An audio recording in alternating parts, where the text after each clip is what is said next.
சில underlying structures இருக்கும். Depends on the country, depends on the culture in each country, the underlying structures will vary. இப்போ நம்ம லிட்ரேச்சர்லேயே எப்படி பார்த்தோம்னா ஒவ்வொரு ஏஜ்லேயும் அந்த ஏஜோட இம்பேக்டை நம்ம அந்த ஏஜ்ல உள்ள லிட்ரேச்சரில் பார்க்க முடியும். So when that impact for that age is over, the next generation or the future readers may understand by reading the work of art, they may understand what impact they had on their culture in the previous centuries. So இந்த underlying structures identify பண்றது தான் structuralistோட வேலை. So next point is structuralism emphasizes understanding literature as a system of signs and relationships where meaning is derived from how elements connect with the text into larger cultural structures. இப்போ I'll tell you another example. Hut, mansion, shed, house, palace. நான் ஒரு 5 words சொல்லியிருக்கேன். இந்த 5 வேர்ட்ஸுமே they are similar in a way, but they are different in their meaning, right? But எல்லாமே ஒரு ஷெல்டரை ஜென்ரலைஸ்டா பார்த்தோம்னா shelter அப்படின்ற ஒரு பேஸ் மீனிங்கை வச்சிருக்கிற வேர்ட்ஸ் தான். But depending on the context where we use it, the meaning of the words vary. So இதே மாதிரி எல்லா வேர்ட்ஸுக்கும் they have their own relation. I mean, all the words that we speak or write, they have their relationship with the other words. So in the system of signs and relationships இருக்கு இல்லையா, இந்த relationship identify பண்றது ஒரு ஸ்ட்ரக்சரலிஸ்டோட வேலை தான், right? And we identify in text how the text is connected to the larger cultural structure அப்படின்றது ஸ்ட்ரக்சரலிசமோட core concept. For example, இப்போ ஒரு லிட்டரரி டெக்ஸ்ட் இருக்கும். அந்த லிட்டரரி டெக்ஸ்ட்ன்றது ஒரு ஒரு ஒரு ஸ்மால் ஆப்ஜெக்ட்னு இமேஜின் பண்ணிக்கோங்க. Are you can take up any word. ஒரு வேர்டு இருக்கு, இப்போ பேண்டமிக் அப்படின்னு ஒரு வேர்டு இருக்குன்னு வச்சுக்கோங்களேன். அந்த வேர்டு வந்து ஒரு சின்ன வேர்டு, ஒரு ஒரு ஸ்மால் வேர்டு. பட் நம்ம அதை எதோட நம்ம மேட்ச் பண்ணி அதை அதோடைய அண்டர்லைங் ஸ்ட்ரக்சர் ஐடென்டிஃபை பண்ண பார்ப்போம் அப்படின்னா, ஒரு பெரிய லார்ஜர் கல்ச்சுரல் ப்ராக்டிஸோட அதை match பண்ணி பார்ப்போம். So a small word is matched with a larger cultural practice and the underlying structure is identified. So it proposes that everything in human experience can be broken down into fundamental elements. எல்லாத்தையுமே நம்மளால பிரிக்க முடியும். எல்லா human experience in literature, any word or any content shared or any theme explained in work of art can be broken down into fundamental elements அப்படின்னு சொல்றது. So that's why they are telling that structures are universal. எல்லா ஸ்ட்ரக்சர்ஸும் universal தான். இப்போ I mean European culture, American culture, African culture, Asian culture அப்படின்னு தனித்தனியா இருக்கலாம், நம்ம பிரிச்சிருக்கலாம்.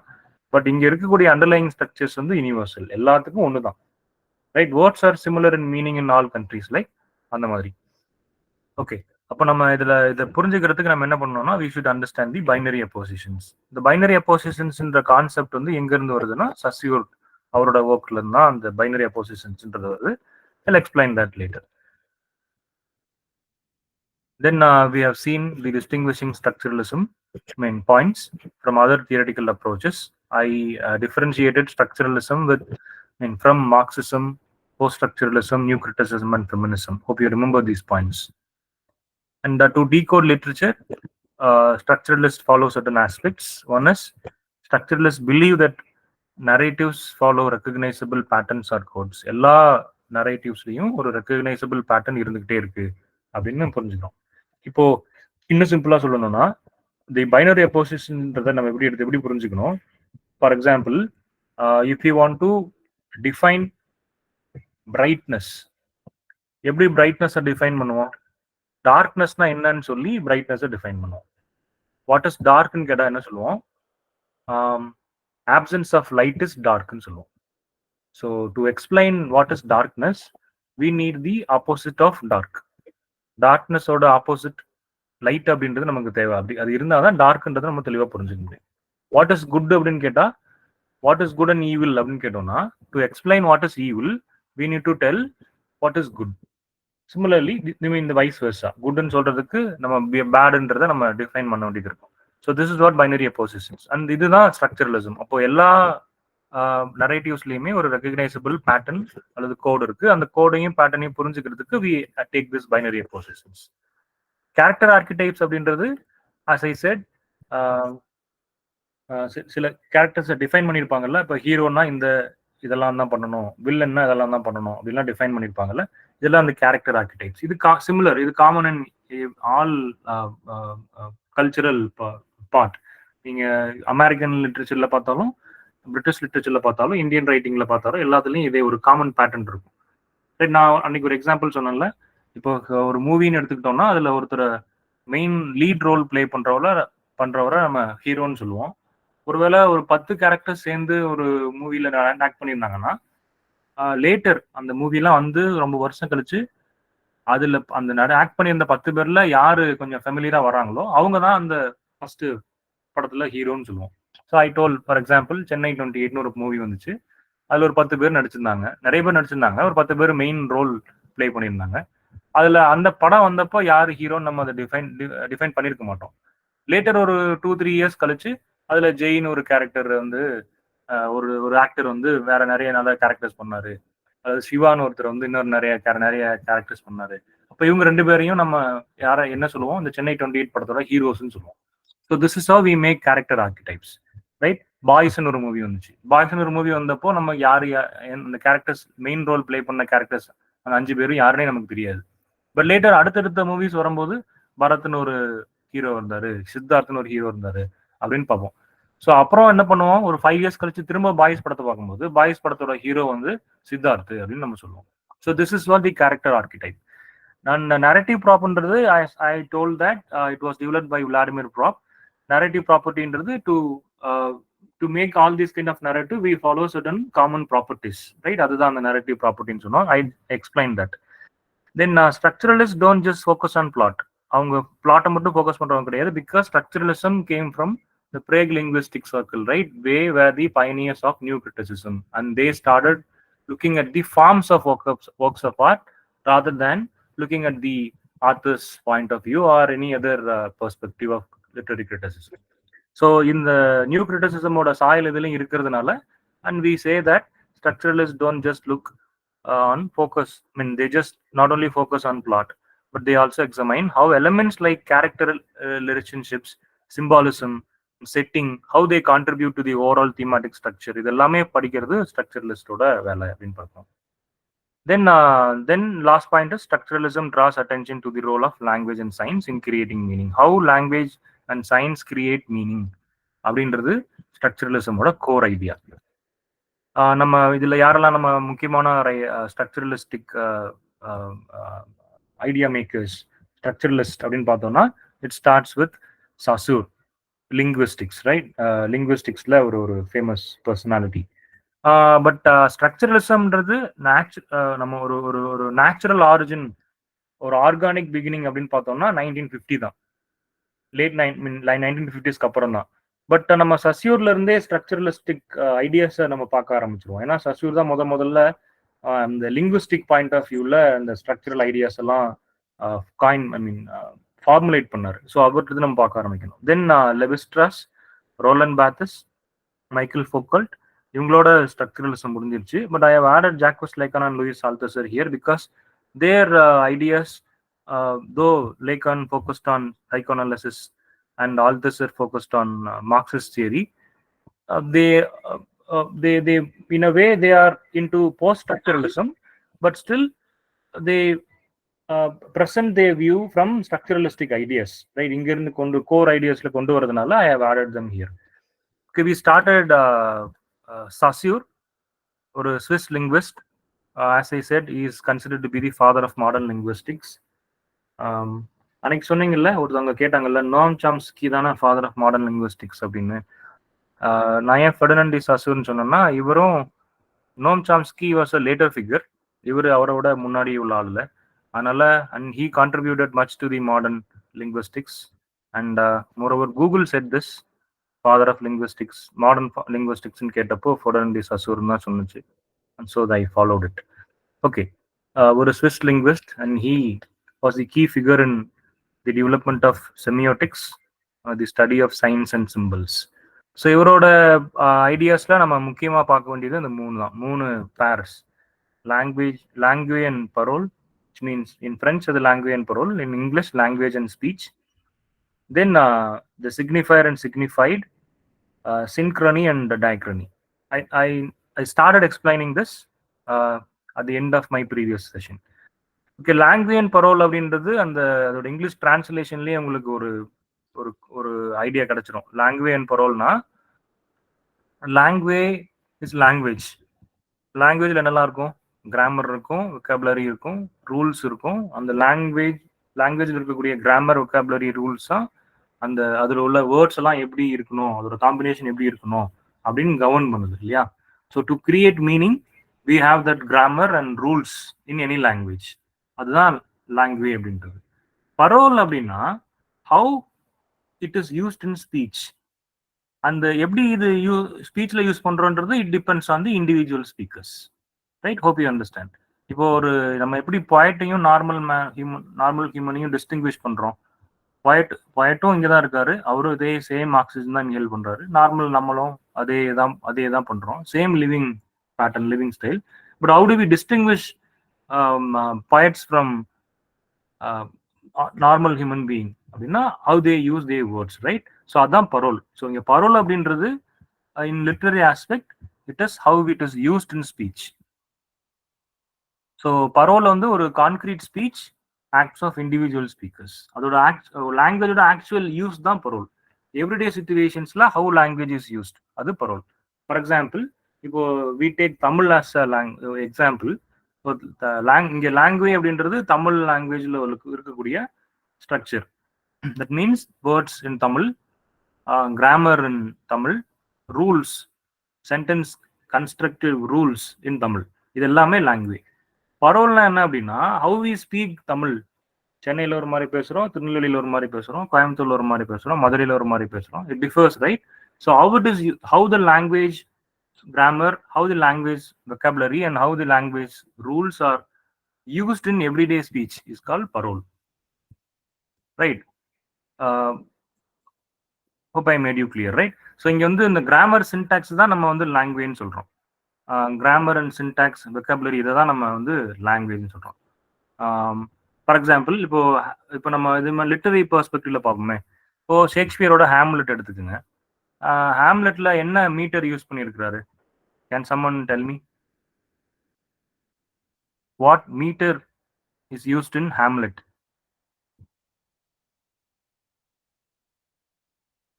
Okay, ஒரு சில சாலிலகிஸ்ல iambic pentameter யூஸ் பண்ணியிருக்கிறார். Please take note of this, ஒரு additional information. Shakespeare has used iambic pentameter in some of the soliloquies in Hamlet. So இது வந்து இந்த iambic pentameter அப்படின்றது ஒரு ரூல். இப்போ எதை நம்ம iambic pentameterன்னு சொல்லுவோம்? What is iambic pentameter? ஒரு கன்ஸ்ட்ரக்டிவ் ரூல் இருக்கு இல்லையா? இந்த மாதிரி பேட்டர்ன் இருக்கணும், இந்த பேட்டர்ன் ஃபாலோ பண்ணாதான், இந்த இவ்வளோ ஸ்ட்ரெஸ்டு சிலபிள், இவ்வளோ அன்ஸ்ட்ரெஸ்டு சிலபிள், இப்படி ஃபாலோ பண்ணியிருந்தாதான் இதுக்கு பேர் iambic pentameter அப்படின்னு ஒரு ஸ்ட்ரக்சரல் ரூல் இருக்கு இல்லையா? இந்த ரூலுக்கு பேர் தான் language. But how it is used is call parole, right? So iambic pentameter அப்படின்ற ஸ்ட்ரக்சர் வந்து அது சின்டாக்ஸ் இது. But how it is used here in work of art or in regular everyday speech is parole, right? So parole அப்படின்றது எதை represent பண்ணுது அப்படின்னா use of language by individuals in specific situations. So ஒவ்வொரு சிச்சுவேஷன்லையும் அந்த பரோல்ன்றது differ ஆகும். அது சில வேளை ஒரு இண்டிவிஜுவல் ஸ்டைலில் மாறும், அல்லது ஃபிகரேட்டிவ் லாங்குவேஜில் பார்க்கும், மெட்டஃபர்ஸாக இருக்கும், சிமிலிஸாக இருக்கும், அல்லது மற்ற ஃபிகர்ஸ் ஆஃப் ஸ்பீச்சாக இருக்கும். அதெல்லாம் வந்து பரோலோட examples, right? So I'll give you one example. இங்கே ஒரு ஃபேமஸ் எக்ஸாம்பிள் இருக்கு. இது இந்த விஎஸ் சேதுராமனோட புக்ல இருக்கு. கான்டெம்பரரி கிரிட்டிசிசம் ஆந்தாலஜின்ற புக்ல இந்த எக்ஸாம்பிள் கொடுத்துருக்காங்க. வில்லியம் பிளேக்கோட ஒரு போம், இந்த போம்ல லண்டன் அப்படின்ற poem, right? Hope you have studied that, right? William பிளேக்கோட லண்டன் அப்படின்ற poem. I have not use that in slide. நீங்க நோட் பண்ணிக்கோங்க. வில்லியம் பிளேக்கோட லண்டன்ற போம்ல ஒரு லைன் வருது. அந்த லைன் என்னன்னா, I wander through each chartered street near where the சாட்டட் தீம்ஸ் டஸ் ஃப்ளோ அப்படின்னு ஒரு லைன் யூஸ் பண்றாரு. I am typing that in chat box.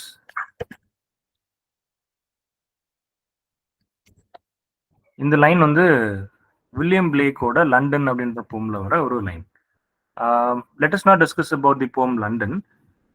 But இந்த ஒரு லைன்ல 2 டைம் சாட்டர்ட்ன்ற வேர்டை யூஸ் பண்ணியிருக்காரு. இப்போ இந்த சாட்டர்ட்ன்ற வேர்டு வந்து இங்க ஒரு இமேஜரியா பயன்படுத்துறாரு. இப்போ சாட்டர்ட் அப்படின்ற வேர்டு வந்து லாங்குவேஜ், ரைட்? லாங்குவேஜ். இப்போ பரோல்னா என்ன அப்படின்னா, இந்த சாட்டர்ட்ன்ற வேர்டை இங்க இமேஜரியா பயன்படுத்துறது மூலமா what the poet tries to explain here is he wants to create he wants to make a meaning like a sense of oppression in London. லண்டன்ல இருந்த அப்ரஷனை இங்க காமிக்கணும்ன்றதுக்காக he has used this imagery chattered twice, 2 தடவை use பண்ணிருக்காரு. அதே மாதிரி இன்னொரு போம் இருக்குல்ல, my love is like a red red rose அப்படின்னு இருக்கும், ஒரு போம் இருக்கும். hope you remember this poem. இங்கே 2 தடவை ரெட் ரெட்னு வருது. why my love is like a red rose ன்னு சொல்லியிருக்கலாம்ல, பிகாஸ் ரெட் வந்து ஒரு அட்ஜெக்டிவ், அங்க என்ன கலர் ரோஸ் அப்படின்றது சொல்றது. why it is twice red red rose? Because he want to make an intense of the color red and he wants to mean that blood, இல்லையா? blood red, அதுக்காக தான் red red rose சொல்றாரு. Dark ரெட்னு சொல்றதுக்கு பதிலா red rose சொல்றாரு. So இங்க லாங்குவேஜ்ல என்ன இருக்கும், ரெட்ன்றது ஒரு வேர்டு, அந்த வேர்டு வந்து அட்ஜெக்டிவா பயன்படுத்தலாம் அல்லது நவுனா பயன்படுத்தலாம் அப்படின்றது லாங்குவேஜ், அது வந்து சின்டாக்ஸ், கிராமர். பட் பரோல் அப்படின்றது இங்க என்ன, ரெட் அப்படின்றது 2 தடவை பயன்படுத்தணும், அங்க என்ன மீனிங் கொடுக்குது, it makes the meaning intense. அது பிளட்னு ஒரு ஒரு ஒரு பிளட் ரெட் அப்படின்றத மீன், ஒரு ரெட்டுக்கான மீனிங் வந்து பிளட், இன்னொரு ரெட்டுக்கான மீனிங் வந்து colour. Hope you understand that. So இதான் அந்த லாங்குவேஜ் அண்ட் பரோல் அப்படின்றது. தென் சிக்னிஃபைட் அப்படின்றது நீங்க யூஸ்வலா அது it would have been explain by your professors at your classrooms. Signifier இங்க வந்து ஒரு பெர்செப்டிபிள் ஃபார்ம். சிக்னிஃபயர்ன்றது சைன் தான், பிசிக்கல் எலமெண்ட். நம்ம எதெல்லாம் பார்க்க முடியுமோ, எதெல்லாம் கேட்க முடியுமோ, எதெல்லாம் டேஸ்ட் பண்ண முடியுமோ, டச் பண்ண முடியுமோ, ஸ்மெல் பண்ண முடியுமோ, அதெல்லாம் வந்து சிக்னிஃபயர். ஸோ லாங்குவேஜ்ல சிக்னிஃபயர் அப்படின்றது என்னன்னு பார்த்தா spoken word or written word. Spoken word or written word தான் இங்க சிக்னிஃபயர். இது எப்படி இருக்கும், சவுண்டா இருக்கும் அல்லது ரிட்டன் லெட்டர்ஸா இருக்கும். இப்போ நான் பேசிட்டு இருக்கிறது எல்லாமே signifier. But how you understand is signified. நான் பேசுற வேர்ட்ஸ் உனக்கு எப்படி புரியுது அப்படின்றது சிக்னிஃபைடு. நான் பேசுறது signifier, right? So sound, written letters எல்லாமே சிக்னிஃபயர். லாங்குவேஜ்ல எப்படி பார்க்குறோம், signifier is the spoken or written word.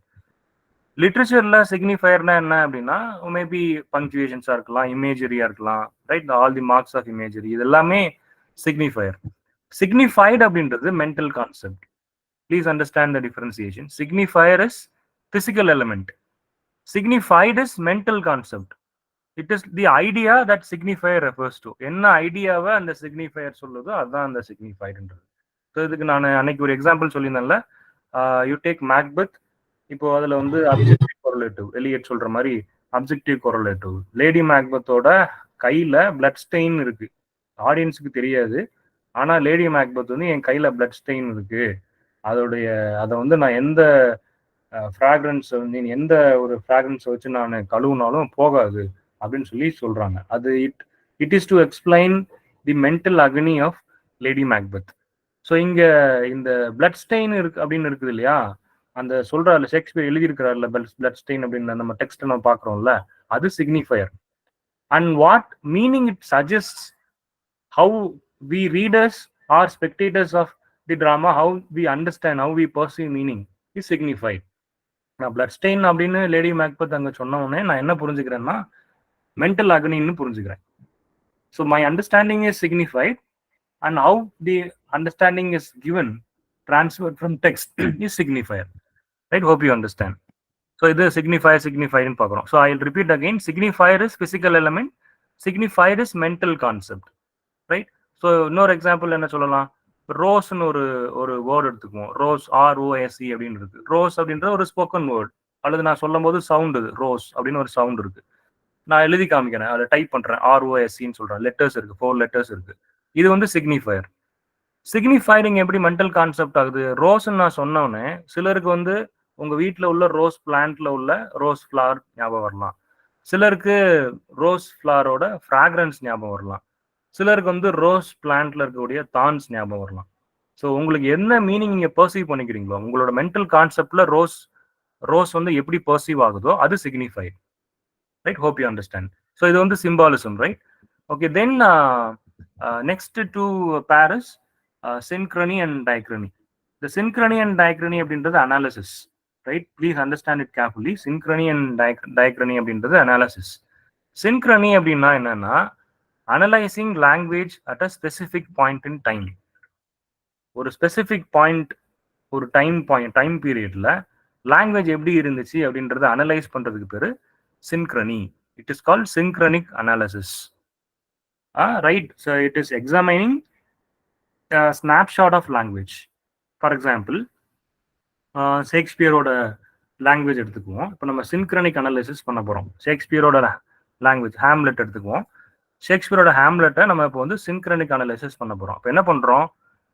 Shakespeare Hamlet பண்ணும்போது அவர் யூஸ் பண்ண கிராமர், வெக்கபுலரி அதெல்லாம் மேபி லேட் 16th செஞ்சுரியில எலிசபெத்தின் இங்கிலீஷ்ல எப்படி கிராமர் இருந்துச்சு, என்ன மாதிரி வெக்கபுலரி பயன்படுத்தினாங்க அப்படின்றத அனலைஸ் பண்றதுக்கு பேரு synchronic analysis. Right? It is recognising the accepted sentence structures and literary devices of the time period. For example, இப்போ உதாரணத்துக்கு 16th செஞ்சுரியில ஒரு பிளே இருக்குன்னு வச்சுக்கோங்களேன். அந்த பிளேல வந்து ஒரு கேரக்டர் இன்னொரு கேரக்டர் தேடி போறாங்க. அப்படி ஒரு எக்ஸாம்பிளுக்காக சொல்றேன், இமேஜின் பண்ணிக்கோங்க. தேடி போறாங்க. இப்போ நீங்க இது வச்சுக்கோங்களேன், கோல்ட் ஸ்மித்தோட ஷீ ஸ்டூப்ஸ் டு கான்குவர். அதுல ஒரு சீன் வரும். அந்த அந்த அந்த வீட்டில் உள்ளவங்க எல்லாரும் அவங்கள வந்து ஒருத்தர் கூட்டிட்டு போவார். வேற ஊருக்கு போறதா ஒரு சேரியட்ல ஏறி, ஒரு ஹார்ஸ் காட்ல ஏறி போவாங்க. அவங்க நினைச்சிட்டு இருப்பாங்க நம்ம ரொம்ப தூரம் போயிட்டு இருக்கோம் அப்படின்னு சொல்லி. ஆனா அவர் எங்க கூட்டிட்டு போவார்? அந்த வீட்டை சுத்தி வந்துட்டு இருப்பாங்க. காலையில தான் அவங்களுக்கு தெரியும். இப்ப இதே சீனை இப்போ நம்ம பண்ண முடியுமா? ஸ்டேஜ்ல எனாக்ட் பண்ண முடியுமா? லாஜிக் ப்ராப்ளம் வரும் இல்லையா? ஏன் அவங்களுக்கு தெரியாதா, வெளிச்சம் இல்லையா அப்படிலாம் கேட்பாங்க. அந்த காலத்துல வெளிச்சம் கிடையாது. Do you understand that? So இங்க சிங்க்ரனிக் அனாலிசிஸ் அப்படின்றது இங்க என்ன அப்படின்னா, understanding the language at a specific point of time. How grammar and vocabulary are used in that time. இப்போ ஷேக்ஸ்பியரோட டைம்னா ஷேக்ஸ்பியரோட டைம்ல கிராமரும் வெக்காபுலரி எப்படி இருந்துச்சு, அந்த சென்டென்ஸ் ஸ்ட்ரக்சருக்கும் அங்க அந்த டைம்ல உள்ள சென்டென்ஸ் ஸ்ட்ரக்சரும் லிட்டரரி டிவைஸும் எப்படி பயன்படுத்தப்பட்டுச்சு அப்படின்றத படிக்கிறதுக்கு பேரு synchronic analysis. Right? And it is also examining how these elements contribute to the play's meaning and overall effect. அதுதான் synchronic analysis. Diachronic analysis அப்படின்னா it is a deeper study. Synchronic analysis விட கொஞ்சம் deeper study. It is to study the historical development and evolution of language over time. இப்போ எப்படி மாறி இருக்கு, முன்னாடி இருந்த லாங்குவேஜ்க்கும் இப்போ இருந்த லாங்குவேஜுக்கு எப்படி மாறி இருக்கு அப்படின்னு சொல்றோம். ஃபார் எக்ஸாம்பிள், இப்போ ஷேக்ஸ்பியரோட பிளே இருக்கு, ஹேம்லெட் இப்பயும் பெர்ஃபார்ம் பண்றாங்க நிறைய தியேட்டர்ஸ்ல. ஷேக்ஸ்பியரோட ஹேம்லெட் இப்பவும் பெர்ஃபார்ம் பண்றாங்க. But do we use the Elizabethan English? No. Answer is no. Because we are modern people and we may not understand the middle English.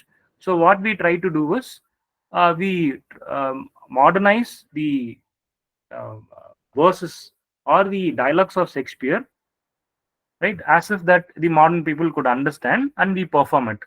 Same content தான், same essence தான். ஆனா இங்க எப்படி நம்ம கொண்டு வரோம்? We are modernising it. இப்போ stage செட்டிங்லாம் எப்படி இருக்கும்? ஷேக்ஸ்பியரோட ஸ்டேஜ் செட்டிங் எப்படி இருந்திருக்கும்? வேற மாதிரி இருந்திருக்கும். You would have studied, right? ஷேக்ஸ்பியரோட ஸ்டேஜ் படிச்சிருப்பீங்க, எப்படி இருந்துச்சுன்னு படிச்சிருப்பீங்க. அவங்க வந்து டே லைட் தான் அவங்க ஸ்டேஜ் லைட்டாவே பயன்படுத்திக்கிட்டாங்க. இப்போ அது அவசியம் கிடையாது. இப்போ we prefer to become, sorry, we prefer to use a dark space for all plays because we have artificial lights. LEDs இருக்கு, LED projection இருக்கு, இப்போ LED பேக்ரவுண்ட்லாம் வந்துருச்சு, right? there are so many, right? இப்போ 3Dல எல்லாம் ப்ளே பண்றாங்க, right? Realistic theatre பிளேவே 3Dல பண்றாங்க. அந்த மாதிரிலாம் நிறைய சேஞ்சஸ் வந்துருச்சு. So this is what diachrony is. Diachrony is studying the historical development and evolution of language over time. இங்க என்ன பண்றோம்? we are trying to trace the changes a language undergoes. இப்போ சாசரோட Canterbury tales எடுத்துக்கோங்க. இப்போ அதை நம்ம டயக்ரானிக் லென்ஸ்ல பார்த்தோம் அப்படின்னா, மிடில் இங்கிலீஷ் கிராமர் சாசர் டைம்ல எப்படி இருந்துச்சு, ஒரு 18th செஞ்சுரியில எப்படி இருந்துச்சு, இப்போ 21st செஞ்சுரியில எப்படி இருக்கு, இந்த சேஞ்சை படிக்கிறதுக்கு பேரு டயக்ரானிக் அனாலிசிஸ். சின்க்ரனிக் அனாலிசிஸ் அப்படின்னா இப்போ எலிசபெத்தின் இங்கிலீஷ் அந்த டைம்ல உள்ள கிராமரும் அந்த டைம்ல உள்ள வெக்காபுலரியும் எப்படி இருந்துச்சுன்னு படிக்கிறதுக்கு பேரு சிங்க்ரனிக் அனாலிசிஸ். டயக்ரானிக் அனாலிசிஸ்னா எலிசபெத்தன் இங்கிலீஷ் எப்படி இருந்துச்சு, இப்போ அதே இங்கிலீஷ் எப்படி மாறி இருக்கு அப்படின்ற சேஞ்சை படிக்கிறதுக்கு பேரு டயக்ரானிக் அனாலிசிஸ்.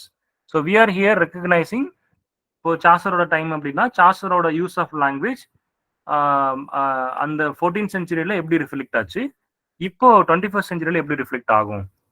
ஸோ அவரோட ஒர்க்கை ஒரு அந்த ஒரிஜினல் ஆடியன்ஸ் எப்படி புரிஞ்சிருப்பாங்க, இப்போ மாடர்ன் ரீடர்ஸ் அதை படிக்கும் போது எப்படி புரிஞ்சுக்கிறாங்க.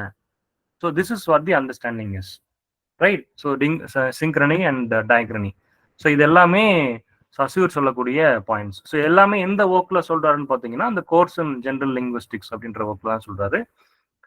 So he viewed language not as a collection of words. Saussure வந்து லாங்குவேஜ்ல உள்ள வேர்ட்ஸை வந்து ஒரு கலெக்ஷன் ஆஃப் வேர்ட்ஸ் மட்டும் பார்க்கறது கிடையாது. But how he looks at words in languages, he looks at as a structured system with its own rules and principles. Every language has its own rules and principles. Even ஒரு tribal language எடுத்துக்கிட்டா கூட it has its own rules and principles. Right?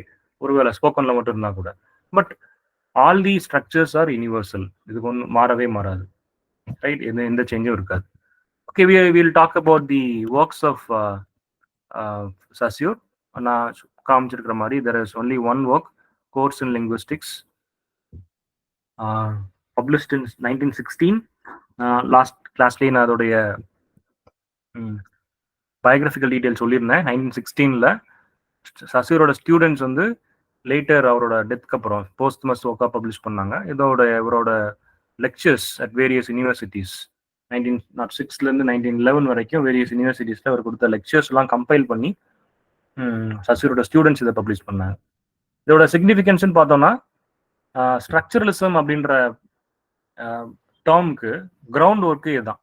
இந்த course இதுதான் ground work. Right? Key கான்செப்ட்னா இதில் தான் அந்த language and பரோல்லாம் சொன்னார். சிஸ்டம்க்கும் ஆக்ட் ஆஃப் ஸ்பீச்சுக்குள்ள டிஃபரன்சியேஷன், பிசிக்கல் ஃபார்முக்கும் மென்டல் கான்செப்டுக்கும் உள்ள difference, synchrony, diachrony, then signifier, signified, இது எல்லாமே இங்கே தான் இதில் தான் சொல்கிறார். வேற ஒர்க்ஸ்ன்னு பார்த்தோம்னா சசியூர் வந்து வேற ஒரு லைஃப் டைமில் இண்டிவிஜுவல் ஒர்க்ஸ்ன்னு எதுவும் பப்ளிஷ் பண்ணல. பட் அவரோட மோனோகிராஃப்ஸ் எல்லாமே வேரியஸ் டைம்ஸில் கலெக்ஷன்ஸ் ஆஃப் நோட்ஸ்ன்னு சொல்லி நிறைய டைமில் பப்ளிஷ் ஆயிருக்கு. கோர்ஸ் இன் ஜென்ரல் லிங்குவிஸ்டிக்ஸ் கூட அது மாதிரி ஒரு கலெக்ஷன்ஸ் ஆஃப் மோனோகிராஃப்ஸ் தான். ரைட்? சசியூரோட அந்த கோர்ஸ் நம்ம பார்க்கும்போது அதில் தியரி ஆஃப் லாங்குவேஜ் அப்படின்னு சொல்லி ஒன்று சொல்கிறாரு. I have not mention that in slide, but please note it. Theory of language அப்படின்னு சொல்லி ஒரு எஸ்ஏ மாதிரி, ஒரு செப்பரேட் எஸ்ஏ மாதிரி கொடுக்குறாரு. இந்த தியரி ஆஃப் லாங்குவேஜ்னா என்ன அப்படின்னா, இதுதான் இந்த தியரி ஆஃப் லாங்குவேஜ்ன்றது தான் ஸ்ட்ரக்சரலிசமோட core idea, central idea. So இது வந்து ஒரு meaning, how meaning is constructed அப்படின்றத புரிஞ்சுக்கிறதுக்கு ஒரு ஃப்ரேம் ஒர்க்காக இருக்கு. லாங்குவேஜ்ல மீனிங் எப்படி கன்ஸ்ட்ரக்ட் ஆகுது அப்படின்றத சொல்றது தான் இந்த தியரி ஆஃப் லாங்குவேஜ்ன்ற எஸ்ஏ. ரைட்? ஸோ இங்கே தான் அந்த சிக்னிஃபைடுன்ற கான்செப்டை கொண்டு வர்றாரு. So I repeat again the points. Course in general லிங்குவிஸ்டிக்ஸ்ல language and parole, synchrony, diachrony எல்லாம் எக்ஸ்பிளைன் பண்ணிடுறாரு. அந்த கோர்ஸ் இன் லிங்குவிஸ்டிக்ஸோட கடைசி லெக்சர்ல ஒரு தனி லெக்சருக்கு பேரு ஒரு செப்பரேட் லெக்சரா ஒன்று இருக்கு. அதுக்கு பேர் வந்து தியரி ஆஃப் லாங்குவேஜ். அந்த தியரி ஆஃப் லாங்குவேஜ்ல தான் சிக்னிஃபைடுன்ற கான்செப்டை சொல்றாரு. ரைட்? இங்க வந்து என்ன சொல்றாருன்னா, லாங்குவேஜ் வந்து ஒரு ஆர்பிட்டரி, அன்கன்வென்ஷனல். ஆர்பிட்டரினா இது இண்டிவிஜுவல் பெர்ஸ்பெக்டிவை பொறுத்து. ரைட்? நம்ம ஒன்று சொல்றோம், அவங்க ஒன்று புரிஞ்சுக்கிறாங்க அப்படின்னு இருக்கும்ல, இதுதான் அந்த லாங்குவேஜ். இது வந்து ஆர்பிட்டரி, ஒரு கல்ச்சுரல் கான்டெக்ஸ்டுக்கு ஏற்ற மாதிரி அவங்க அதை புரிஞ்சுக்குவாங்க. Right?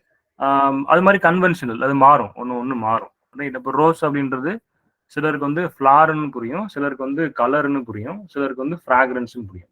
So depending on the cultural context we understand what it sound. Right? So அதுதான் அந்த சிக்னிஃபைடுன்ற கான்செப்ட் இங்கே கொண்டு வர்றாரு. இங்கே இதுக்கு ஒரு எக்ஸாம்பிள் ஒன்று புக்கில் கொடுக்குறாங்க. இப்போ அந்த கான்டெம்பரரி கிரிட்டிசிசம் அந்த புக்கில் இன்னொரு எக்ஸாம்பிள் இருக்குது. இந்த சிக்னிஃபைட் எக்ஸ்பிளைன் பண்ணும்போது இட்ஸ் ஒண்டர்ஃபுல். ஷேக்ஸ்பியரோட ரோமியோ அண்ட் ஜூலியட், அதில் ஒரு பால்கனி சீன் இருக்கு. இந்த பால்கனி சீனில் ரோமியோ ஜூலியட்டோட அவங்க ஜூலியட் வர்றதுக்காக வெயிட் பண்ணிட்டு இருக்காரு. அப்போ சொல்றாரு, என்ன சொல்றாருன்னா, I'll just copy and paste it in chat box. Act 2 Scene 2ல ரோமியோ அண்ட் ஜூலியட்ல இந்த மாதிரி ஒரு டயலாக் இருக்கு. But soft, what light through yonder window breaks, it is the east and Juliet is the sun. East சைட்ல இருந்து வெளிச்சம் தான். ஈஸ்ட் சைட்ல இருந்து வெளிச்சம் வந்தா அது என்னவா இருக்கணும்? சன் தானே காலையில. ஆனா இவர் என்ன சொல்றாரு? ஜூலியட் இஸ் தி சன் அப்படின்னு சொல்றாரு.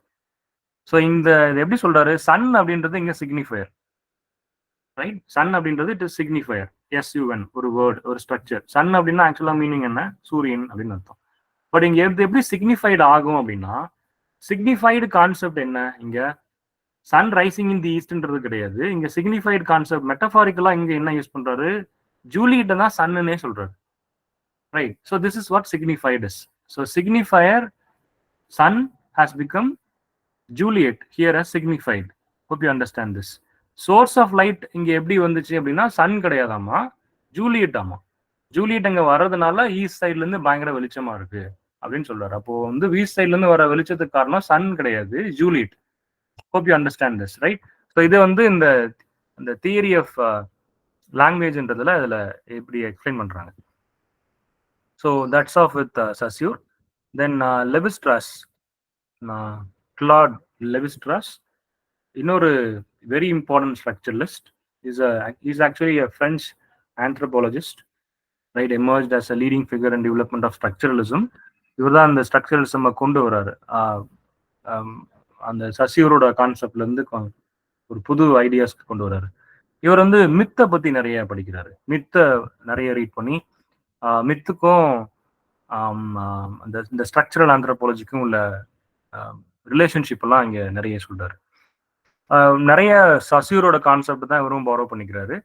இவர் எப்படி ஆர்கியூ பண்றாருன்னா, கல்ச்சர்ஸ், இப்போ லாங்குவேஜ், மற்ற யூசேஜஸ், லிட்ரேச்சர், இந்த மாதிரி எல்லா கல்ச்சர்ஸ் எல்லாமே இது எப்படி நம்ம புரிஞ்சுக்க முடியும் அப்படின்னா, அங்கே ஆல்ரெடி இருக்கு இல்லையா ஒரு அண்டர்லைங் ஸ்ட்ரக்சர், அந்த அண்டர்லைங் ஸ்ட்ரக்சரை புரிஞ்சுக்கிறது மூலமா தான் லாங்குவேஜோ லிட்ரேச்சரையோ புரிஞ்சுக்க முடியும் அப்படின்னு ஆர்கியூ பண்றாரு. இப்போ அந்த அண்டர்லைங் ஸ்ட்ரக்சர் என்ன பண்ணும் அப்படின்னா, ஒரு மித்தோ ஒரு ஒரு கல்ச்சுரல் ஃபினாமினாவையோ கிரியேட் பண்ணும், ஆர்கனைஸ் பண்ணும். ஃபார் எக்ஸாம்பிள், நான் லாஸ்ட் கிளாஸ்ல சொன்னேன் இல்லையா, கின்ஷிப் அப்படின்றது ஒரு சிஸ்டம். ஃபேமிலி அப்படின்னு எடுத்துக்கிறோம். இந்த ஃபேமிலி அப்படின்றது காமன், எல்லா கல்ச்சர்லையுமே காமன். இந்தியாலையும் ஃபேமிலி இருக்கு, அமெரிக்காலையும் ஃபேமிலி இருக்கு, எல்லா யூரோப்பியன் கண்ட்ரீஸ்லையும் ஃபேமிலி இருக்கு. பட் ஃபேமிலின்றத நம்ம ஒரு கல்ச்சரல் கான்செப்ட்ல மாறும். இப்போ நமக்கு ஃபேமிலி அப்படின்னா அம்மா, அப்பா, அண்ணன், அக்கா, தம்பி, தங்கச்சி, மாமா, அத்தை, சித்தி, சித்தப்பா, போயிட்டே இருக்கும், எவ்வளவோ போயிட்டு இருக்கும். பட் அமெரிக்கால ஃபேமிலி அப்படின்னா அம்மா, அப்பா, குழந்தைங்க, அவ்வளவுதான்.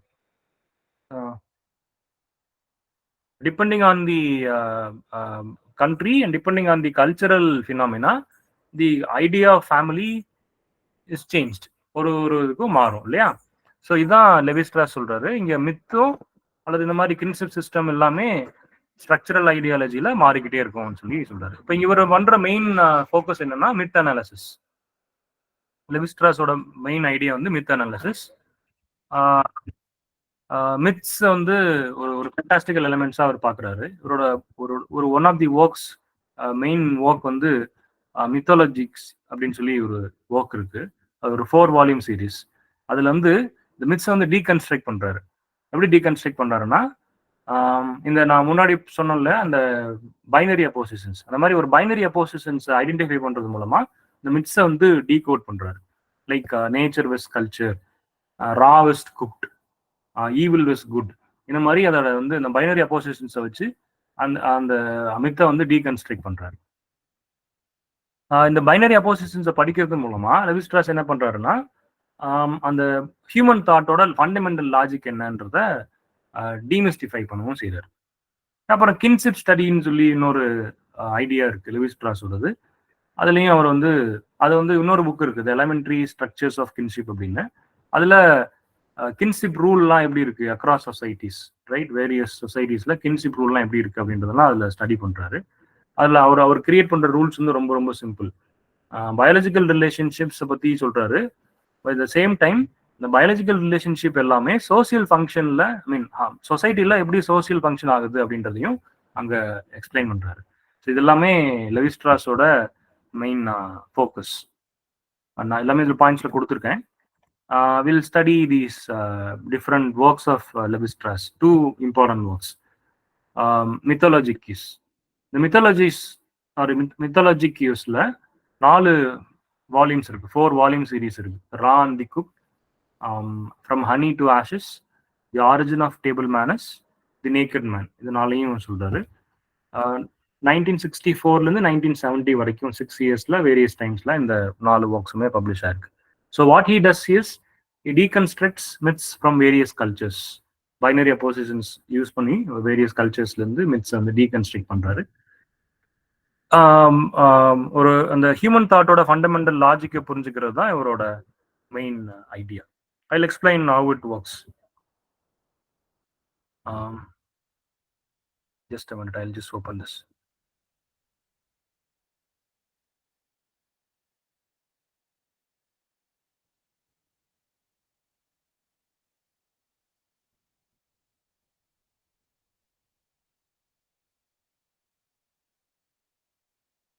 ஓகே, ஸோ நான் அந்த இயரும் கொடுத்துருக்கேன், எந்தெந்த இயர்ல அது பப்ளிஷ் ஆயிருக்கு அப்படின்ற இயரும் கொடுத்துருக்கேன். Then next work is the elementary structures of kinship.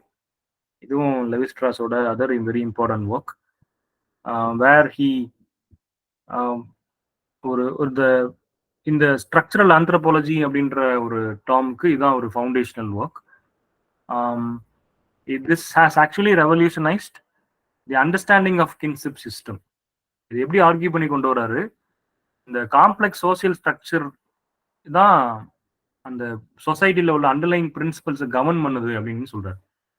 Which means ஒரு சொசைட்டியில் ஒரு ஃபார் எக்ஸாம்பிள் இப்போ இந்தியாவில் எடுத்துக்கிட்டோம்னா இன்னும் இந்த சில நார்த் ஈஸ்ட் ஸ்டேட்ஸில் மேட்ரிலினியல் சொசைட்டி தான் இருக்கு. கேரளாவில் கூட இருக்குல்ல, அந்த நாயர் அப்படின்ற கம்யூனிட்டியில் மேட்ரிலினியல், நாயர் கம்யூனிட்டி வந்து மேட்ரிலினியல் கம்யூனிட்டின்னு சொல்லுவாங்க, அதாவது தாய் வழி சமூகம் சொல்லுவாங்கல்ல, அந்த மாதிரி. ஸோ இது இது வந்து ஒரு கின்ஷிப், ரைட்? அப்போ எல்லா சொசைட்டிலையும் இதை ஃபாலோ பண்ணுவாங்கன்னா கிடையாது. Mostly all over the world we have change to patriarchal society, mean father ruling family, male dominating society அப்படின்னு வந்து மாறிடுச்சு. இன்னும் சில சொசைட்டியில் மேட்ரிலினியல் ப்ராக்டிஸஸும் ஃபாலோ பண்ணிட்டு இருக்காங்க. ஸோ இது வந்து கின்ஷிப்ல இருக்கக்கூடிய டிஃப்ரெண்ட் அண்டர்லைங் பிரின்சிபல்ஸ். இந்த அண்டர்லைங் பிரின்சிபல்ஸை கவர்ன் பண்றது எது அப்படின்னா சோசியல் ஸ்ட்ரக்சர் தான். ஒரு சொசைட்டி எப்படி ஸ்ட்ரக்சர் ஆகுதோ அதுக்கு ஏற்ற மாதிரி தான் அந்த அண்டர்லைங் பிரின்சிபல்ஸும் இருக்கும். ஸோ இதை படிக்கிறதுக்கு பேர் தான் அந்த எலமெண்டரி ஸ்ட்ரக்சர்ஸ் ஆஃப் கின்ஷிப்ன்ற ஒர்க். இதோட சென்ட்ரல் ஆர்கியூமெண்ட்னு பார்த்தோம்னா அந்த சொசைட்டியோட சிஸ்டம்ஸ் எல்லாமே அந்த சொசைட்டியோட சிஸ்டம்ஸ் தான் ஒரு அந்த சொசைட்டியை ஆர்கனைஸ் பண்ணுது. அதில் முதல்ல பார்க்கறது அலையன்ஸ் பில்டிங், ரைட்? அலையன்ஸ் பில்டிங்னா societies use kinship rules to establish alliance with other groups. இப்போ என்ன பண்ணுவாங்க, சில சொசைட்டியில் விமன் எக்ஸ்சேஞ்ச் பண்ணுவாங்க மேரேஜில். இப்போ நீங்கள் இந்த ஊட்டியில் படுகா கம்யூனிட்டியில் பார்த்தீங்கன்னா அவங்களுக்கு வந்து 30+ சம் வில்லேஜஸ் இருக்கு. இப்போ அதை 2ஆ பிரிச்சிருப்பாங்க. ஆக்சுவலி தி நம்பர் நான் முன்னாடி அங்கே இருந்தப்போ ஞாபகம் வச்சுருந்தேன், இப்போ மறந்துச்சு. ஃபார் எக்ஸாம்பிள் இப்போ 30 வச்சுக்கோங்களேன், 30 வச்சுக்கோங்களேன். 30 வந்து is there any one from Ooty can explain? யாரும் இல்லையா? ஓகே, இந்த மாதிரி தான் போவாங்க. அவங்க வந்து என்ன பண்ணுவாங்கன்னா அந்த படுகா கம்யூனிட்டியில் ஒரு 30+ இருக்காங்க, அது 2ஆ பிரிச்சுக்குவாங்க. ஒரு குரூப்ல கம்மி நம்பர் இருக்கும், இன்னொரு குரூப்ல அதிக நம்பர் இருக்கும். ஹட்டின்னு சொல்லுவாங்க, அவங்க இருக்கிற இடத்த வந்து ஹட்டின்னு சொல்லுவாங்க. இந்த 2 குரூப் இருக்காங்க இல்லையா, அதுல ஒரு குரூப் எல்லாமே பங்காளிகள், இன்னொரு குரூப் வந்து பங்காளிகள். அவங்களுக்குள்ள பொண்ணு கொடுத்து எடுத்துக்க மாட்டாங்க, புரியுதா? குரூப் ஏ குரூப் பின்னு வச்சுக்கிட்டீங்கன்னா குரூப் ஏல இருந்து குரூப் பில உள்ள சொசைட்டில தான் கல்யாணம் பண்ணிக்குவாங்க. ஸோ இந்த மாதிரி எக்ஸ்சேஞ்ச் இருக்கும். ஸோ இந்த எக்ஸ்சேஞ்ச் எல்லாம் எதுக்காக இது இருக்கு அப்படின்னா it is to make a kind of kinship rule. இது alliance building. This foster social cohesion, right? இது கான்ஃபிளிக்டை ப்ரிவென்ட் பண்றதுக்காக அந்த மாதிரி பண்ணிக்கிறாங்க. அந்த காலத்துல 2 வில்லேஜுக்கு நடுவில் சண்டை வராமல் இருக்கிறதுக்காக என்ன பண்ணுவாங்க, இந்த மாதிரி மேரேஜ் அலையன்ஸை கிரியேட் பண்ணிக்குவாங்க. இப்போ நீங்க லிட்ரேச்சர்ல பார்த்தீங்கன்னா இங்கிலாண்டோட ஹிஸ்டரியில சோசியல் ஹிஸ்டரியில பார்த்தீங்கன்னா டியூடர் டைனாஸ்டி தான் எதோட end, war of roses 100 years வாரோட எண்ட் என்னது டியூடர் டைனாஸ்டி தான். என்ன பண்ணிட்டாங்க, இந்த ஃபேமிலியில இருந்து ஒருத்தர் அந்த ஃபேமிலியில ஒரு பொண்ணை கல்யாணம் பண்ணிக்கிட்டாரு.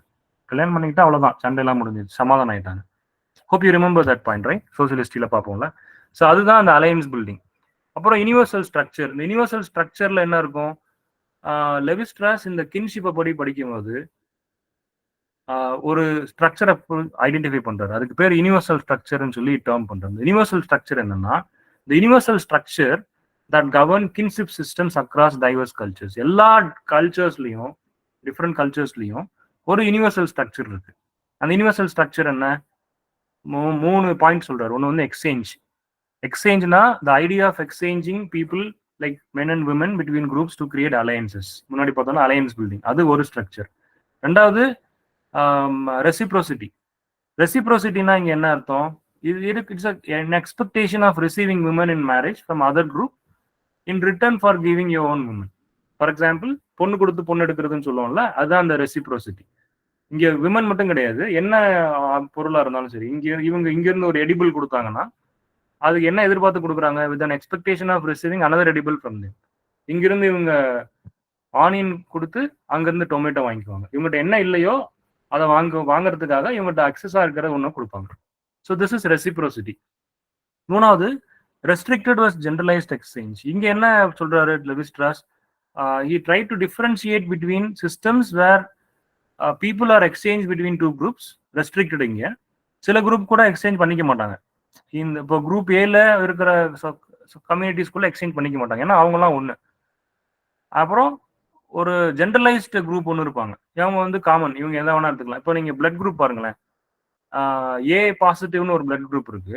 அந்த ஏ பாசிட்டிவ் நீடா இருந்துச்சு அப்படின்னா என்ன பிளட் குரூப்பை டொனேட் பண்ண முடியும்? ஏ பாசிட்டிவ் தான் டொனேட் பண்ண முடியும்.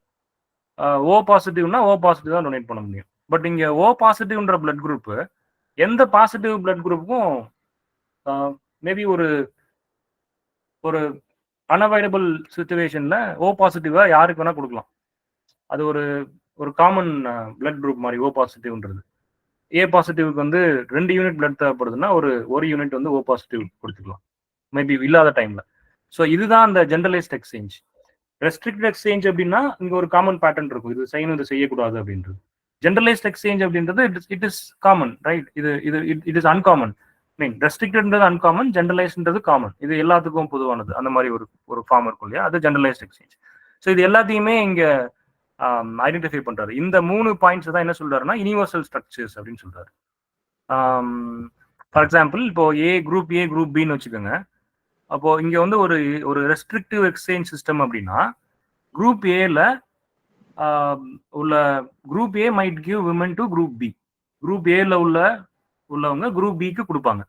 அவங்க என்ன எக்ஸ்பெக்ட் பண்ணுவாங்க? அந்த expect to receive women from group B in return. For example, women விட்டுருங்க, இப்போ ஏதாவது ஒரு பொருள் வச்சுக்கோங்களேன். Group A is giving tomato to group B with expectation of receiving tomato or any other edible from group B. இது ஒன்று. இது என்ன பண்ணும்னா ஒரு ரெசிப்ரோக்கல் ரிலேஷன்ஷிப்பை கிரியேட் பண்ணும், ரைட்? ஸோ இதெல்லாமே இந்த ஒர்க்ல ஒரு சொல்ற எலிமெண்டரி ஸ்ட்ரக்சர்ஸ் ஆஃப் கின்ஷிப்ல சொல்லக்கூடிய ஒரு முக்கியமான ஐடியாஸ், ரைட்? ஸோ இதெல்லாமே லெவிஸ்ட்ராஸ் சொல்றது.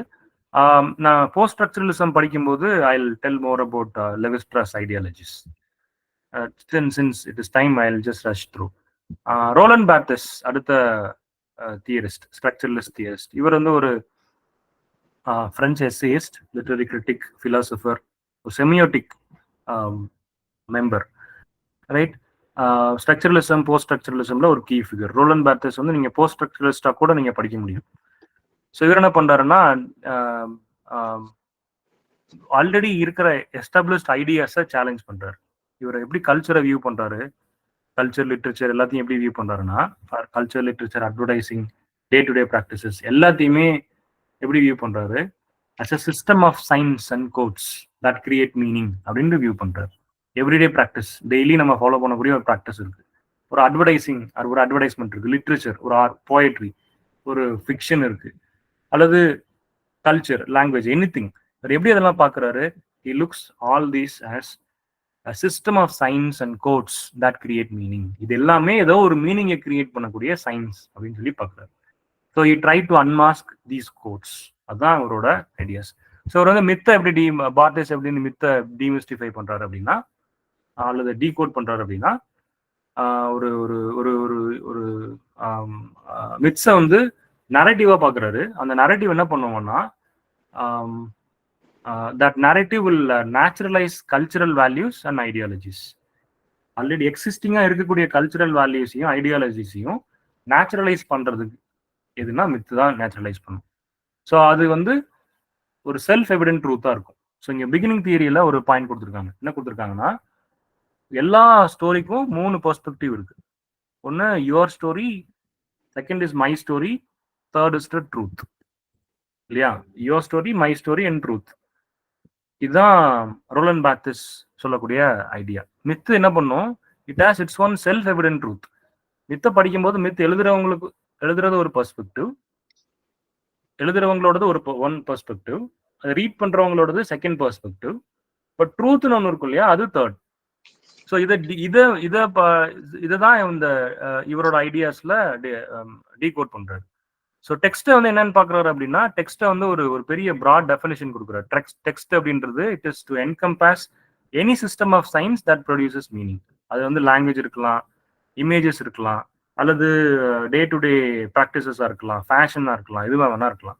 ஸோ இந்த டெத் ஆஃப் அன் ஆத்தர்னு சொல்றோம் இல்லையா, இந்த போஸ்ட் ஸ்ட்ரக்சரலிசம்ல இந்த டெத் ஆஃப் அன் ஆத்தர் அப்படின்றது பார்த்தேஸோட கீ கான்செப்ட். ஒரு டைரக்டா டெத் ஆஃப் அன் ஆத்தர்னு சொல்லி டேர்ம் பண்ணல, ஆனா இவர் என்ன சொல்றாரு, ஆத்தரோட இன்டென்ஷன் டெக்ஸ்ட்ல வந்து இன்டர்பிரட் ஆகும், டெக்ஸ்ட்ல வந்துடும், ஆத்தரோட இன்டென்ஷன் டெக்ஸ்ட்ல வந்துடும். ஆனா அந்த இன்டர்பிரிட்டேஷன் எல்லாமே எங்க புரிஞ்சுக்க முடியும்னா டெக்ஸ்ட்ல தான் புரிஞ்சுக்க முடியும். ஸோ அங்க என்ன நடக்கும், அந்த இன்டர்பிரிட்டேஷன் அல்லது அந்த அண்டர்ஸ்டாண்டிங் எங்க வந்து சேரும் அப்படின்னா, டெக்ஸ்ட்டுக்கும் ரீடருக்கும் உள்ள இன்டராக்ஷன்.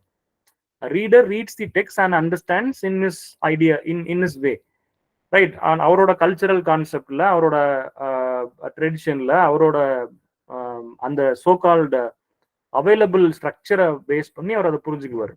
ஸோ அந்த ரீடரோட அண்டர்ஸ்டாண்டிங் அப்படின்றது எதை பேஸ் பண்ணி இருக்கும், அவர் பேஸ் பண்ணி இருக்கக்கூடிய, அவர் டிபெண்ட் பண்ணி இருக்கக்கூடிய கல்ச்சரல் கான்செப்டை பேஸ் பண்ணி தான் இருக்கும், அவர் டிபெண்ட் பண்ணி இருக்கக்கூடிய ஸ்ட்ரக்சர்ஸ் பேஸ் பண்ணி தான் இருக்கும்.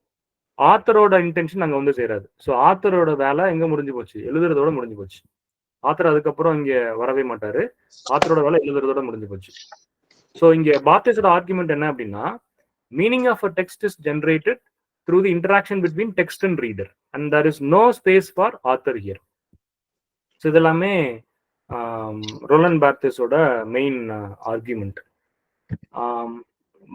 ஒர்க்ஸ்ன்னு பார்த்தோம்னா ரோலண்ட் பார்த்திஸ்க்கு ஒரு 4 இம்பார்ட்டன்ட் ஒர்க்ஸ் இருக்கு.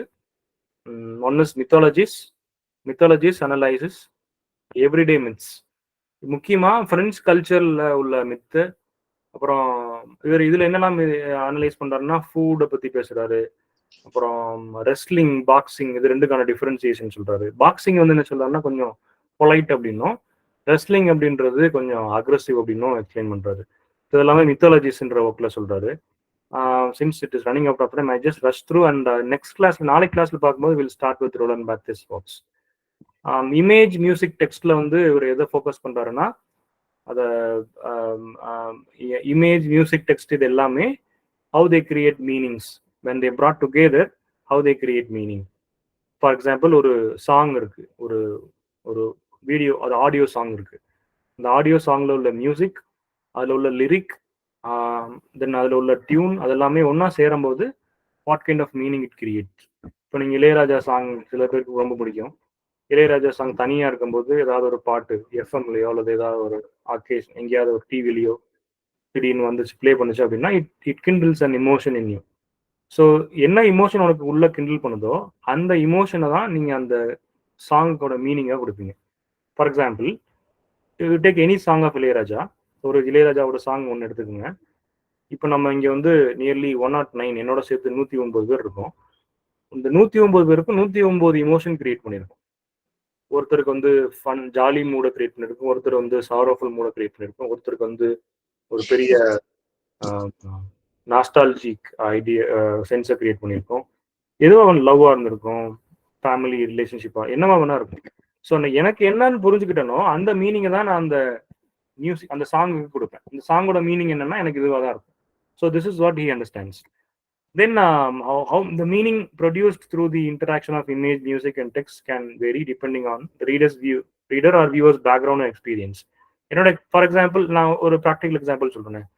மின்னலேன்னு ஒரு மூவி உண்டு தெரியுமா? ஹாரிஸ் ஜெயராஜோட மியூசிக் கம்போசிஷன் அந்த மூவி, கௌதம் மேனனோட. நான் அந்த மூவியோட சாங் ஃபர்ஸ்ட் ரிலீஸ் ஆனப்போ அந்த டைம் தான் நான் ஃபர்ஸ்ட் கொடைக்கானல் போனேன். ஒரு ஸ்கூல் பஸ்ல கூட்டிட்டு போனாங்க. எங்க ஊர்ல உள்ள சர்ச்ல இருந்து அந்த ஸ்கூல் பஸ்ல இருந்து கூட்டிட்டு போனாங்க கொடைக்கானலுக்கு. அப்போ வந்து கேசட்ஸ் தான், ஆடியோ கேசட்ஸ். அந்த ஒரு கேசட்ஸ் ஃபுல்லா, ஒரு கேசட் ஃபுல்லா அந்த மின்னலே சாங்ஸை ரெக்கார்ட் பண்ணி பஸ்ல போகும்போது கேட்டுட்டே போனோம். ஸோ அப்போ சின்ன பசங்க ஸ்டெப்ஸ்ல நின்றுட்டு போனோம். அப்போ அந்த பாட்டு ஓடும்போது அந்த அந்த பாட்டு நிறைய தடவை அந்த அந்த டிராவல்ல நான் கேட்டதுனால இப்போ வரைக்கும் எப்போ மின்னலே சாங் கேட்டாலும் எனக்கு நான் கொடைக்கானல் போன ஞாபகம் தான் வரும். So it kindles a nostalgic sense in me. So with this experience, with this background, I understand or I produce meaning to the music. So this is what new image music textன்ற ஒர்க்ல அவர் identify பண்றாரு. இப்போ நான் சொன்னேன் இல்லையா, இந்த emotion நான் எனக்கு create ஆன இமோஷன், எனக்கு வந்த இந்த ஐடியா, என்னோட எக்ஸ்பீரியன்ஸை பேஸ் பண்ணி எனக்கு கிடைச்ச ஐடியா, இதுதான் ஸ்ட்ரக்சர். இந்த மாதிரி அண்டர்லையிங் ஸ்ட்ரக்சர்ஸ் சொசைட்டில நிறைய கிடக்கும். இந்த அண்டர்லையிங் ஸ்ட்ரக்சர்ஸை புரிஞ்சுக்கிறதுக்கு பேர் தான் structuralism. Right, hope you understand this. Then camera லுசிடான்றது ஒரு exclusive work for camera images, ஒரு professional reflection on photography. So இதை வந்து எப்படி ப்ரொடியூஸ் பண்றாருன்னா நேச்சர் ஆஃப் மெமரின்னு சொல்றாரு. கேமரா அப்படின்றத it is he calls it as nature of memory. You can note it down. Then S Z, இது வந்து 1970 வந்து ஒரு டீட்டெயில் அனாலிசிஸ் ஒர்க், ஒரு அனாலிட்டிக்கல் ஒர்க். இதுல வந்து ஸ்டோரி ஆஃப் ஒரு short story, not short story, ஒரு நாவலா, பால்சாக் அப்படின்ற ஒரு பிரெஞ்சு ரைட்டரோட ஒரு நாவலா, சாரசைன் அப்படின்னு ஒரு நாவலா, அந்த நாவலாவை டீகோட் பண்றாரு, டீகன்ஸ்ட்ரக்ட் பண்றாரு. ஸோ அதனால தான் நான் சொன்னேன், நீங்க ரொலன் பாத்தஸை ஒரு போஸ்ட் ஸ்ட்ரக்சரலிஸ்டா கூட நீங்க படிக்க முடியும். என்ன பண்றாருன்னா அந்த நாவலை கிட்டத்தட்ட 561 பார்ட்ஸா பிரிக்கிறார். இது ஒரு 30 பேஜஸ் நாவலா, 30 பக்கம் உள்ள ஒரு கதை. இந்த 30 பக்கம் உள்ள கதையை 561 பார்ட்ஸா பிரிக்கிறார். அது எவ்ரி திங் இஸ் டீகன்ஸ்ட்ரக்டட், தனித்தனியா பிரிச்சு அதை அனலைஸ் பண்றாரு. அதான் அந்த எஸ்ஜி அப்படின்ற ஒர்க். ஸோ இதுல என்ன பண்றாரு, he creates codes, symbolic codes and cultural codes அப்படின்னு மூணு ஆஸ்பெக்டை இங்க சொல்றாரு. Codes, symbolic codes and cultural codes. இது இந்த ஒர்க்ல மட்டும் கிடையாது, சாரசைன்ற ஒர்க்ல மட்டும் கிடையாது. நம்ம இந்த அப்ளிகேஷனை எங்க அப்ளை பண்ணாலும் சரி, எந்த ஒர்க்ல அப்ளை பண்ணாலும் we can also deconstruct action codes, symbolic codes and cultural codes. ஒரு 4 லைன் போமோ 2 கப்லெட்டை நீங்க டீகன்ஸ்ட்ரக்ட் பண்ணா கூட action code, symbolic code, cultural code நீங்க பிரிக்க முடியும். அது ரோலன் பார்த்தஸோட ஆர்கியூமெண்ட். ரைட். ஸோ இதெல்லாமே நீங்க ஒரு பேஸ் ஐடியா வச்சுக்கோங்க. நான் அடுத்த கிளாஸ்ல நம்ம நாளைக்கு கிளாஸ்ல பார்க்கும்போது வில் ஸ்டார்ட் வித் மித்தாலஜிஸ். இந்த ரோலன் பார்த்தஸோட ஒர்க்ஸ்ல இருந்து will go through. I'll detail explain all these 4 works and then we move on. Do you have any doubts so far? இப்போ வரைக்கும் படிச்சதுல ஏதாவது டவுட் இருக்கா?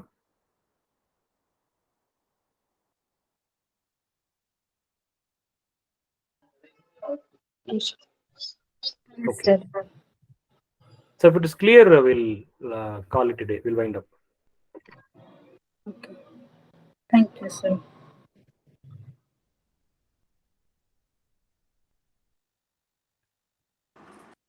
Thank you.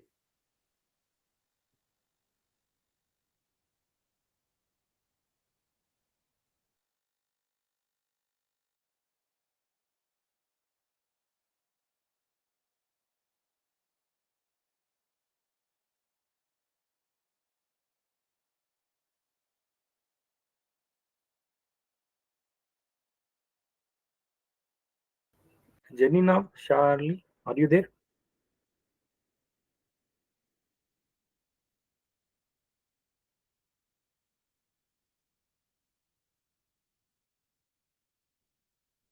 Are you there, Janina? Yeah. Personal experience surely affect the underlying code. Affect பண்றதுன்னு சொல்றதை விட இந்த personal experience தான் meaning. டெக்ஸ்டோட meaning எங்க இருக்குன்னா பர்சனல் எக்ஸ்பீரியன்ஸ் தான் இருக்கு. இப்போ நான் ஒரு எக்ஸாம்பிள் சொன்னேன்ல, இது மாதிரி நீங்க கூட உங்களுக்கும் ஏதாவது ஒரு எக்ஸ்பீரியன்ஸ் இருக்கும். ஏதாவது ஒரு மூவியோட சாங் ஃபர்ஸ்ட் கேட்டிருப்பீங்க, ஃபார் எக்ஸாம்பிள் ஒரு ரொமான்டிக் சாங்னு வச்சுக்கோங்களேன். அந்த ரொமான்டிக் சாங் ரொம்ப ஃபேமஸான ஒரு ரொமான்டிக் சாங். நீங்கள் உங்களோட பிலவர்டோட ஒருத்தரோட அந்த சாங் ஃபஸ்ட்டு கேட்டீங்க அப்படின்னா, எவ்வளோ வருஷம் ஆனாலும் சரி, அந்த சாங்கை திரும்ப கேட்கும்போது உங்களோட மைண்ட் எங்கே போய் நிற்கும்னா அங்கே தான் போய் நிற்கும். ஒருவேளை ஒரு ரொமான்டிக் சாங்கை ரொம்ப ஒரு மோசமான ஒரு சுச்சுவேஷனில் நீங்கள் கேட்டிருந்தீங்க அப்படின்னா, லேட்டர் உங்களுக்கு அந்த ரொமான்டிக் சாங்னால எவ்வளவு எக்ஸ்பீரியன்சஸ் கிடைச்சிருந்தாலும் அந்த ஃபர்ஸ்ட் எக்ஸ்பீரியன்ஸாக உங்களுக்கு மைண்டில் வந்து நிற்கும். ஸோ அந்த சாங்க்கு நீங்கள் என்ன மீனிங் கொடுப்பீங்கன்னா, உங்களுக்கு ஃபர்ஸ்ட் கிடைச்ச எக்ஸ்பீரியன்ஸ், அது உங்களோட மெயின் எக்ஸ்பீரியன்ஸை தான் அதுக்கான மீனிங்காக கொடுப்பீங்க. Right? Hope you understand this. நான் இளையராஜா சாங் சொன்னேன்ல, சில இளையராஜா சாங்ஸ்லாம் விஷுவலாக பார்த்தீங்கன்னா ரொம்ப கேவலமாக இருக்கும். அது டிரெக்டரோட இன்னெபிலிட்டி இல்லை, அந்த சாங்கை ரொம்ப பியூட்டிஃபுல்லாக காமிக்க முடியாத மாதிரி எடுத்துரும். பட் நம்ம அதை ஃபஸ்ட்டு நம்ம ஃபார் எக்ஸாம்பிள் ஒரு நல்ல சாங்கு, ரொம்ப நாள் உங்களுக்கு ரொம்ப பிடிச்ச சாங்கு, அந்த சாங்கை நீங்கள் விஷுவலாக பார்த்தீங்கன்னு பார்க்குறீங்க, பார்க்குறீங்கன்னு வச்சுக்கோங்களேன், அது உங்களுக்கு எப்படி இருக்கும்? என்னடா அது இவ்வளோ மோசமாக இருக்கே அப்படின்னு தோணும்ல. இந்த விஷுவல் வந்து இந்த சாங்க்கு இது ஆப்டான விஷுவல் இல்லை அப்படின்னு நமக்கு தோணும்ல. ஸோ இந்த மாதிரி நிறைய பர்சனல் எக்ஸ்பீரியன்ஸ் நமக்கு வந்து கிடைச்சிக்கிட்டே இருக்கும். பட் நம்ம அந்த சாங்க்கு என்ன மீனிங் கொடுப்போம் அப்படின்னா, நமக்கு நம்மளோட பர்சனல் எக்ஸ்பீரியன்ஸில் அந்த சாங் என்ன இம்பாக்டை கிரியேட் பண்ணுச்சோ அந்த மீனிங் தான் நம்ம கொடுப்போம். ஸோ அதுதான் ரோலன் பாத்தே சொல்கிறார். இந்த பர்சனல் எக்ஸ்பீரியன்ஸ்,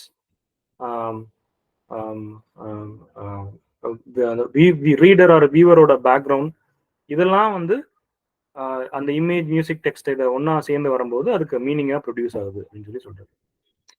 இன்னொரு எக்ஸாம்பிள் கூட சொல்கிறேன். நாங்கள் யூஜி செகண்ட் இயர் படிக்கும்போது எங்களுக்கு மோகனகண்ணன் ஒரு ஃபேக்கல்டி இருந்தார். இப்போ கவர்மெண்ட் ஆர்ட்ஸ் காலேஜில் இருக்கார்.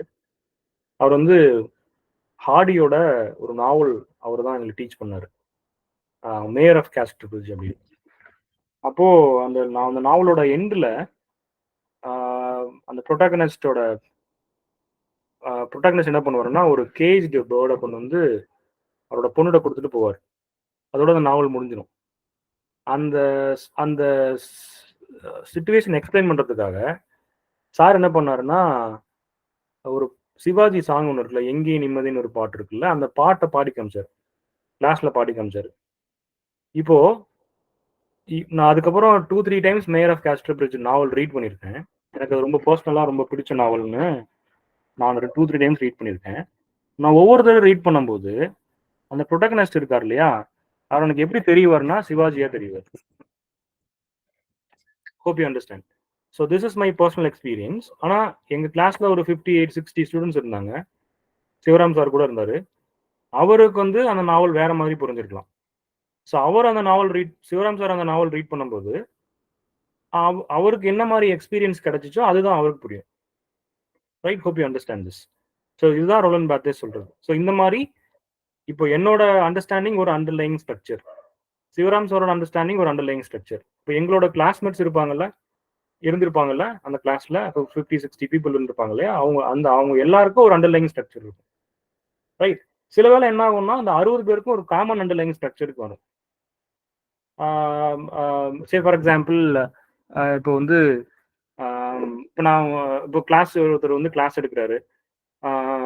கிளாஸ் எடுக்கும்போது இப்போ இப்படி வச்சுக்கோங்களேன், நான் ஒரு நாள் என்ன பண்ணேன்னா, ஷீ ஸ்டூப்ஸ் டு கான்குவர் பிளேவை ஹேண்டில் பண்ணும்போது ஸ்டூடெண்ட்ஸ்க்கு புரியறதுக்காக, டே இந்த படம் தாண்டா, இந்த உள்ளத்தை அளித்தான் ஒரு மூவி, அந்த படத்தோட கதை தாண்டா இதுலேருந்து தான் அந்த படம் எடுத்திருக்காங்க, கொஞ்சம் மாற்றி எடுத்திருக்காங்க அப்படின்னு சொல்லிட்டேன். இப்போ யூ ஒன்ட் பிலீவ், அந்த கிளாஸ்ல ஒரு 45 ஸ்டூடெண்ட்ஸ் இருந்தாங்க. அந்த இன்டர்னல்ஸ் எழுதும்போது எல்லாரும் நான் சொல்லுவேன், நீங்க ஃபார்மலா டெக்ஸ்ட்லாம் எங்கேயாவது படிச்சுட்டு வந்துட்டு எஸ்ஏ எழுதாதீங்க, நீங்களா ஓனா எழுதுங்கன்னு சொல்லுவேன். என்ன வேணா எழுதுங்க, ஓனா எழுதுங்கன்னு சொல்லுவேன். அந்த எல்லா கிளாஸ்ல எல்லாருமே வந்து உள்ளத்தை எழுத்தான்னு ரெஃபர் பண்ணியிருந்தாங்க எஸ்ஏல எக்ஸாம் எழுதும்போது. So what I have created is common underlying structure. So இப்போ நம்ம கண்ட்ரியில் பண்ணுறாங்கல்ல, நம்ம இந்தியாவில் பண்ணுறாங்கல்ல, ஒரு காமன் அண்டர்லைங் ஸ்ட்ரக்சரை கிரியேட் பண்ணுவாங்க. இப்போ 10 இயர்ஸ்க்கு முன்னாடி எப்படி ப்ரமோட் பண்ணாங்க, குஜராத் வந்து இந்தியாவில் மாடல் ஸ்டேட்டு, குஜராத் வந்து உலகத்திலேயே மிகப்பெரிய கண்ட்ரியா, மிகப்பெரிய சிட்டியா வளர்ந்துருச்சு, அங்கே வந்து அப்படி டெவலப்மெண்ட்டு இப்படி டெவலப்மெண்ட்டுன்னு சொல்லி கதை விட்டானுங்க. மாடல் ஸ்டேட்னு சொல்லிட்டாங்க. நம்மளும் என்ன நினைச்சிட்டோம், அட ஆமா நம்மலாம் ரொம்ப முட்டாளா இருக்கோம், குஜராத் மாதிரி ஆகணும், இந்தியா ஃபுல்லா குஜராத் மாதிரி ஆகணும்னு சொல்லி ஓட்டு போட்டு கொண்டு வந்து உட்கார வச்சா, அதுக்கப்புறம் தான் தெரியும் இன்னும் அவங்க பச்சை கலர் துணியை கட்டி அங்க உள்ள ஸ்லம்ஸை மறைச்சிட்டு இருக்காங்க. குஜராத்ல பாதி ஸ்டேட்ஸ்க்கு மேல இல்லீகல் ட்ரக் இன்னும் இந்தியாலேயே நம்பர் 1 இல்லீகல் ட்ரக் மாஃபியா வந்து குஜராத்தில் தான் நடக்குது அப்படின்றதுதான் லேட்டர் தான் நமக்கு புரியுது. So what I try to tell you is இந்த மாதிரி கிரியேட் பண்ணிடுவாங்க, ரைட்? சிலர் இப்போ ரஷ்யாவில் போய் பாருங்க, இப்போ ரஷ்யா பற்றி நமக்கு என்ன தெரியும்? ரஷ்யா வந்து ஒரு பயங்கரமான கண்ட்ரி, புத்தினோட விளாடிமிர் புத்தினோட லீடர்ஷிப்ல எங்கேயோ போயிட்டு இருக்கு, பயங்கரமான கண்ட்ரியா போயிட்டு இருக்குன்னு நமக்கு தெரியும். ஆனா உண்மையிலே ரஷ்யாவோட பொலிட்டிக்கல் சுச்சுவேஷன் நம்ம க்ளோஸா வாட்ச் பண்ணாதான் தெரியும், அவங்க அதில் பார்த்தாவது போயிட்டு இருக்காங்க. அவங்க கிட்டத்தட்ட டிக்டேட்டர்ஷிப் வந்துட்டாங்க. புதின் வந்து ஒரு செகண்ட் ஹிட்லர் அப்படின்றது லேட்டர் நமக்கு புரிய ஆரம்பிக்கும். So this is what the underlying structure. சில வேளை அண்டர்லைங் ஸ்ட்ரக்சர்ன்றது ஒவ்வொரு இண்டிவிஜுவலுக்கும் தனித்தனியா இருக்கும், சில வேளை எல்லாருக்கும் காமனா ஒரு அண்டர்லைங் ஸ்ட்ரக்சர் கிரியேட் ஆயிடும், right? So hope I made you clear.